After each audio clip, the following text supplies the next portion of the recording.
The greatest show on turf, the St. Louis Rams winning Super Bowl 34 over the Tennessee Titans. Kurt Warner was the Super Bowl MVP, and the winning coach was Dick Vermeil, a long and storied career in both college and the pros and in the broadcast booth as well, and now joining us on NBC Sports Talk. Coach, welcome. Nice to be here. Anytime I can line up with this guy. Yeah. Just call. 5 years. I'll drive from Philadelphia. 5 years you guys were together in Kansas City? Shared a lot of great experiences, some heartbreaks, but we had a lot of good times off the field as well. Tony, what did you learn from this guy right here? Everything, honestly. As I could say, probably the most important lesson coach ever taught me was how to treat people and how to, not just on the field, yeah, the X and O's and all that good stuff, that, you know, the good times that we had on the field, but off the field, the way him and his family opened his doors to everyone, not just the superstars, the practice squad players.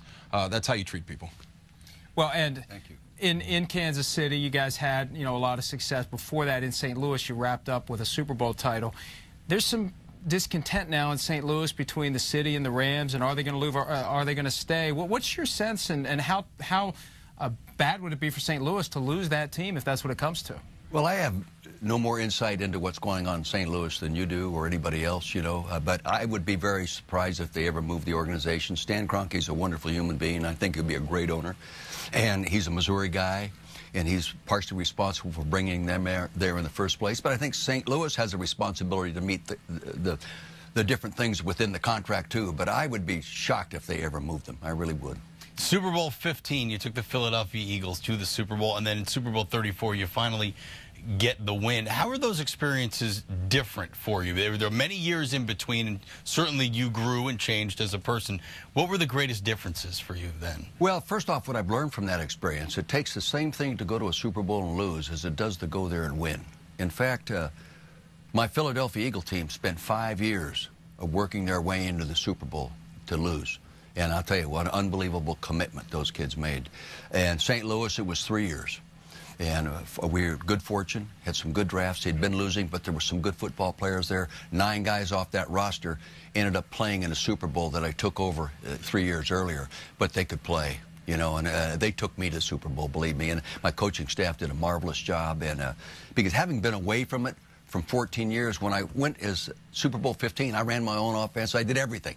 You know, and after being out for 14 years, I recognized I couldn't do that, so I surrounded myself with good people that thought about philosophically like I did, and worked with the players in the way I would like them to be worked with, and they took us to the Super Bowl, you know, and I was more mature, not as intense, not as emotional, and I probably saw things and kept them a little better perspective at that time. And the coach of the team that you beat in that Super Bowl is now coaching your Rams. Have you heard from Jeff Fisher? Oh, yeah, I've talked to him. Yes, I have. He's a fine coach, and like I've said to people in St. Louis, I went there having been out for 14 years. He's going back to St. Louis now, only been out 1 year. He's way ahead of where I started, believe me. I had a lot of catching up to do.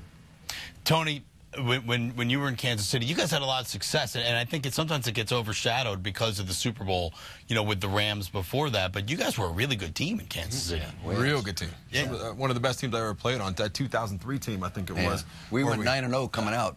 We were undefeated 9-0. We had a playoff game with Peyton Manning, and it's the only playoff game in the history of the NFL where neither team punted.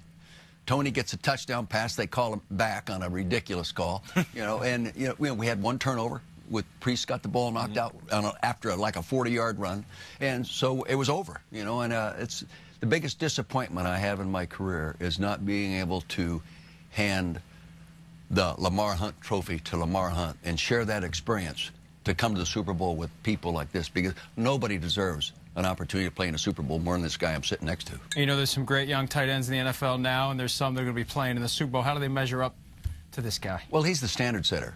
I think he showed people that you don't have to be wide open to catch the ball. And you see more receivers today catching the ball in a crowd, more quarterbacks throwing to a receiver covered because they have confidence the receiver is going to make the catch. And I think this guy is what really started it in the National Football League. When you see coaches like Tom Coughlin and especially Bill Belichick, do you marvel about how year after year, Bill Belichick has taken his team now to 5 Super Bowls or 4 Super Bowls, and to be able to do that consistently and so much, because you went through that, you know what it takes. Yes. Well, the thing is, when you go consistently, you go with an organization that's deep in a fundamental way to build a football team and then keep it winning. Nobody's done it better than Bill Belichick. Okay, the Lombardis and everybody else, yes. But now you have Tom Coughlin capable of doing the same thing. But it's a complete support staff. Everybody working together to get that kind of thing done. And you're making a coaching comeback tonight. NFL alumni against the Wounded Warriors amputee team. Which team are you coaching? I'm coaching the NFL alumni. Would you rather? Who's going to be more likely to listen? The Wounded Warriors or the alumni? I will have almost nothing to say. You just stand back there and watch. Yeah. Tony's not part of NFL alumni. He's got no like sights at all on being alumni. You just he's still going. I hope he plays as long as he can possibly play. I tell every player that. Stay in the league and play as long as you can.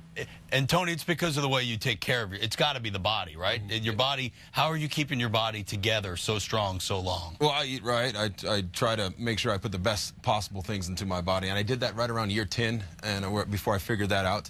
And then luck. I'm not gonna, there's no way around it. You got to be lucky to play as long as I have. I've been able to avoid any serious major type injuries, knock on wood, and that's going to keep you around. And every once in a while you have a glass of Coach Vermeil's glass of wine. It doesn't hurt. Look at that. Vermeil wine. We have shared a number of glasses of wine.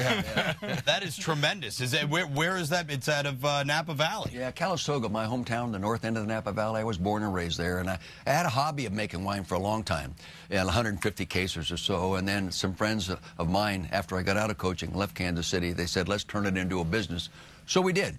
And actually, I have a couple of my former players are limited partners in it. Trent Green and Todd Collins are big-time wine guys. Trent was more of a beer guy, but he's drinking wine pretty good now. Todd Collins. Todd was always a wine guy. Yeah.